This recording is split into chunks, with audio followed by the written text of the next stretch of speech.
1900년대 중반에 헐린 샌더스이라는 분이 계셨습니다. 젊었을 때 그는 여러 직업을 전전했지만 제2차 세계대전 이후 일자리를 구하지 못했습니다.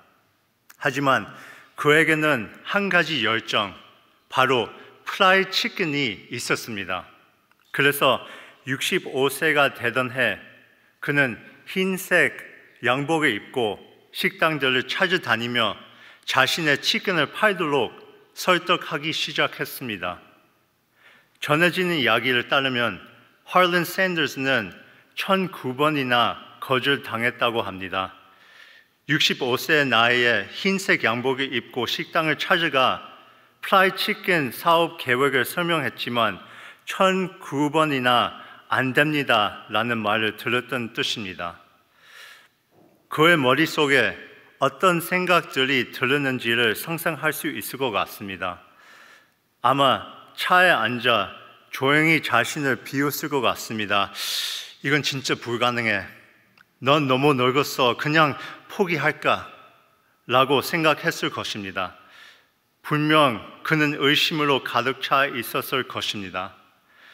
그런데 헐린 샌더스는 포기하지 않았습니다.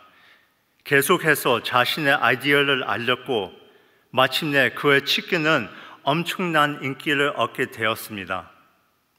주지사로부터 Colonel Sanders라는 칭호를 받게 되었고 우리가 잘 아는 KFC, Kentucky Fried Chicken이라는 프라이드 치킨 식당을 시작했습니다. 오늘날 KFC는 맥도날드 다음으로 세계에서 두 번째로 큰 패스트푸드 체인입니다.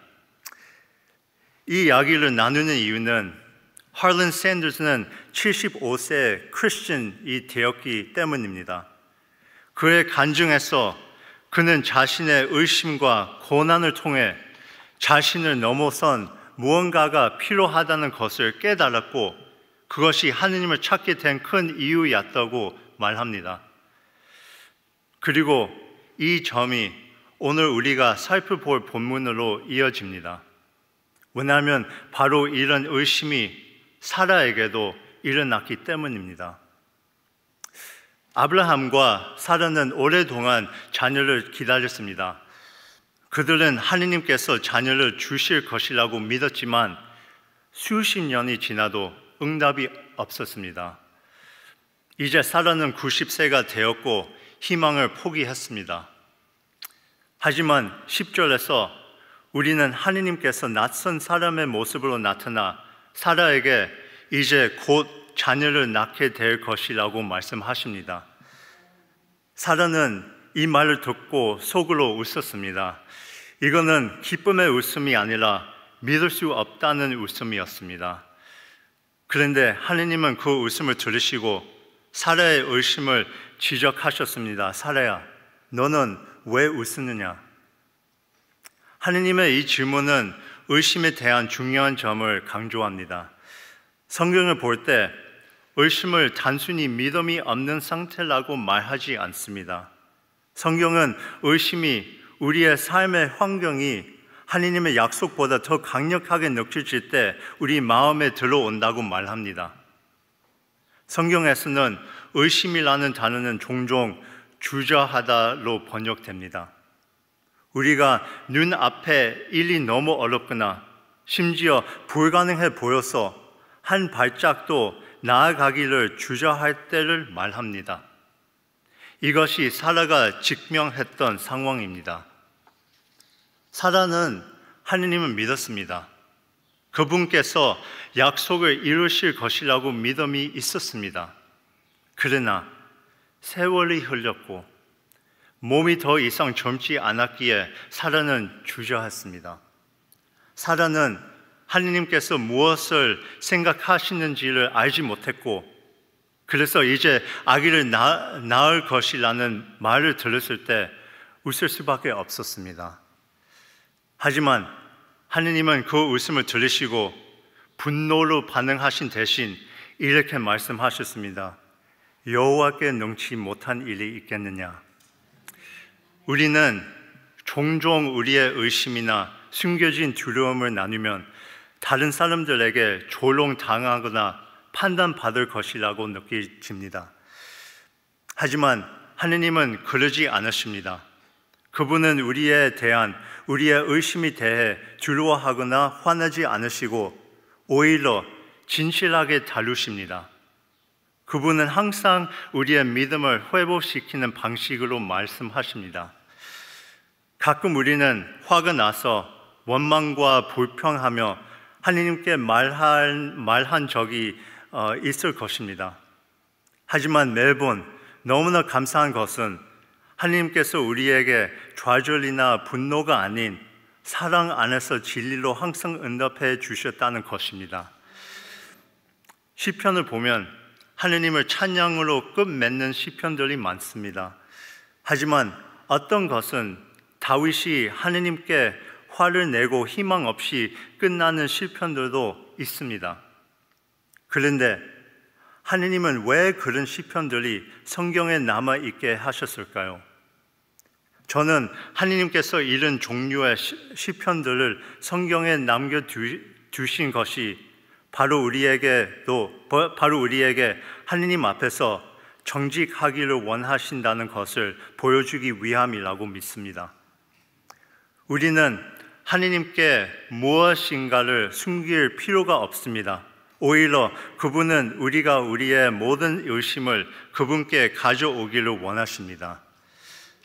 하느님께서 이러한 시편들을 성경에 보존하신 이유는 분명합니다.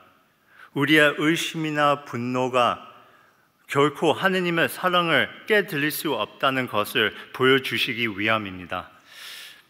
오히려 우리의 연약함과 솔직함을 통해 우리는 하느님의 신실하심과 우리를 회복시키시는 그분의 능력을 경험하게 됩니다. 우리의 마음 깊은 곳에 있는 모든 감정들을 하느님께 솔직하게 내어놓을 때 비로소 우리는 그분의 완전한 사랑과 이해를 만날 수 있습니다. 이것이 사라가 하느님 앞에서 가졌던 의심이었습니다. 그래서 하느님은 한 가지 질문을 던지십니다. 여호와께 능치 못한 일이 있겠느냐? 사라에게는 그 나이에 아이를 갖는 것이 단순히 어려운 정도가 아니라 불가능한 일이었습니다. 저는 오래전에 이것을 조사했던 기억이 있습니다. 왜냐하면 그 당시 사람들이 지금보다 훨씬 더 오래 살았다는 것을 기억했기 때문입니다. 그래서 저는 사라의 90세가 지금 아마 우리의 40대나 50대와 같을 것이라고 생각했습니다. 아기를 갖는 것이 어렵지만 불가능하지는 않다고 말이죠. 하지만 제가 알게 된 것은 그 당시에는 이미 하느님께서 인간의 수명을 줄이시다는 것입니다. 그래서 사라의 90세는 지금의 70대나 80대와 같을 것입니다. 지금 생각해 보면 우리 권사님 중 한 분이 아기를 낳는 것과 비슷할 것입니다. 그것은 진짜 기적일 것입니다. 뉴스에서 나올 만한 일입니다. 그러니 사라가 의심한 것은 당연합니다. 불가능하다고 당연합니다. 하지만 하느님에 대한 중요한 사실이 있습니다. 하느님께서 약속하신 것은 그분께서 행하실 것입니다. 상황이 불가능해 보일지라도 인간의 논리로 이해되지 않을지라도 하느님은 하실 수 있습니다. 왜냐하면 그분은 기적의 하느님이시기 때문입니다. 하지만 여기서 질문이 있습니다. 만약 하느님께서 모든 것을 하실 수 있고 아브라함과 사라에게 언제든지 자녀를 주실 수 있었다면 왜 그렇게 오래 기다리게 하셨을까요? 왜 사라가 90세가 될 때까지, 사라가 희망을 잃을 때까지 기다리셨을까요? 여러분, 하느님은 잊지 않으셨습니다. 하느님께서는 종종 불가능해 보이는 때까지 기다리십니다. 그것은 특별한 이유 때문입니다. 바로 하느님께서 자신의 능력을 보여주시고 그분 홀로 영광을 받으시기 위함입니다. 만약 사라가 40대나 50대에 출산했다면 사람들은 뭐 늦었지만 일어날 수 있는 일이겠지라고 말했을 것입니다. 하지만 90세, 이것은 오직 하느님의 능력으로만 일어날 수 있는 일이었습니다. 이것은 기드온의 군대에게도 일어났습니다. 하느님은 그의 군대를 32,000명에서 300명으로 줄이셨습니다. 왜 그렇게 하셨을까요? 사사기 7장 2절은 이스라엘의 승리가 오직 하느님의 손을 통해서만 온다는 것을 알게 하기 위함이라고 말하고 있습니다. 그런데 이것이 사라에게 일어난 것입니다. 사라가 마침내 임신하여 이삭을 낳았을 때 히브리서 11장은 사라가 하느님을 신실하게 믿었기 때문에 약속을 믿었다고 말하고 있습니다. 사라는 자신에게는 불가능하다는 것을 알았고, 그러므로 아들은 순전히 하느님에 의한 기적임을 알았습니다. 이것이 하느님께서 사라에게 주고자 하셨던 변화이며 하느님께서 우리에게도 주고자 하시는 변화입니다. 그분은 우리의 의심으로 인한 웃음을 부끄럽게 하기 위함이 아니라 우리의 의심의 웃음을 기쁨의 웃음으로 바꾸기 위해서입니다. 사실 이삭이라는 이름은 그가 웃었다는 뜻이며 어머니의 웃음의 기쁨을 나타냅니다. 여러분, 우리 역시 종종 의심에 빠지곤 합니다. 하지만 사라처럼 우리의 의심은 믿음이 부족해서라기보다는 우리의 환경이 너무나 커 보이기 때문입니다. 그러므로 오늘 우리가 함께 생각해 볼 질문은 이것입니다. 우리는 그 의심의 순간들을 어떻게 극복할 수 있을까요? 성경은 우리가 기억함을 통해 극복할 수 있다고 말씀하고 있습니다.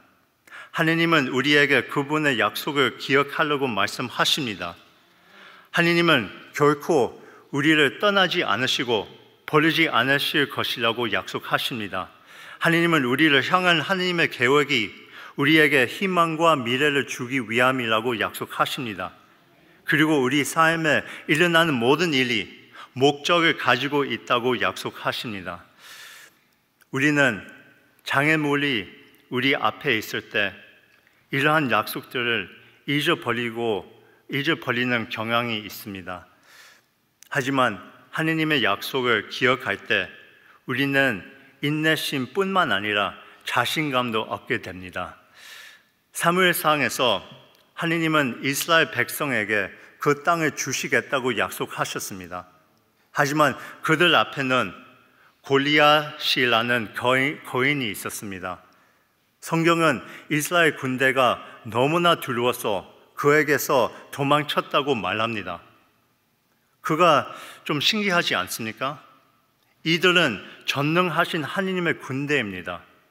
하느님은 그들과 함께 하시고 보호하실 것이라고 말씀하셨습니다. 그렇다면 어떤 군대도 누구도 어떤 것도 그들의 하느님을 이길 수 없다는 것을 분명히 알고 있을 것입니다. 하지만 이스라엘 백성은 이 사실을 잊었습니다. 그런데 어린 다윗은 골리앗을 보고도 두려워하지 않았습니다. 왜일까요? 사무엘상 17장 36절에서 다윗은 이렇게 말합니다.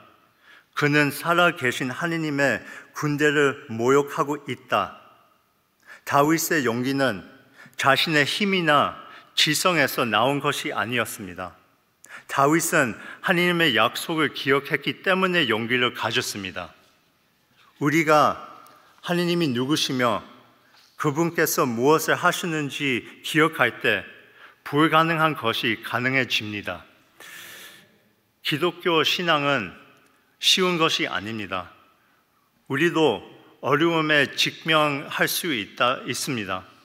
가족 문제와 건강 문제를 겪을 수도 있습니다. 때로는 수년 동안 사람들에게 쏟아부어도 아무런 열매나 변화가 없을 때도 있을 것입니다. 그리고 그런 순간에 우리는 하느님을 의심할 수 있습니다. 하지만 그런 순간에 여러분의 싸움이 혈과 육에 대한 것이 아니라 영적인 세력에 대한 것임을 기억해야 합니다. 여러분의 삶에 붙들고 있는 의심이 있습니까? 아마도 아직 응답받지 못한 기도일 수도 있고 치유되지 않은 관계일 수도 있고 극복하기에는 너무 큰 개인적인 문제일 수도 있습니다. 사라처럼 우리의 인간적인 환경이나 장애물을 바라보고 이것은 불가능해 라고 말할 수 있습니다. 하지만 하느님의 음성은 오늘 여러분에게 단순한 진실을 말하고 있습니다. 그 진실은 이것입니다. 여호와께 능치 못한 일이 있겠느냐? 하느님은 여러분을 좌절시키기 위함이 아니라 그분의 놀라운 역사가 일어날 때 그것이 하느님이라는 것을 의심할 여지 없이 분명하게 하기 위해 불가능해 보이는 순간들을 허락하십니다. 오늘 우리에게 필요한 것은 하느님이 하신 일을 기억하는 것입니다. 그리고 그분의 약속을 기억하십시오. 그리고 90세의 사라에게 자녀를 주신 그 동일한 하느님께서 오늘날 우리의 삶 속에서도 불가능을 가능으로 바꾸시는 하느님이심을 기억하시길 바랍니다. 아멘.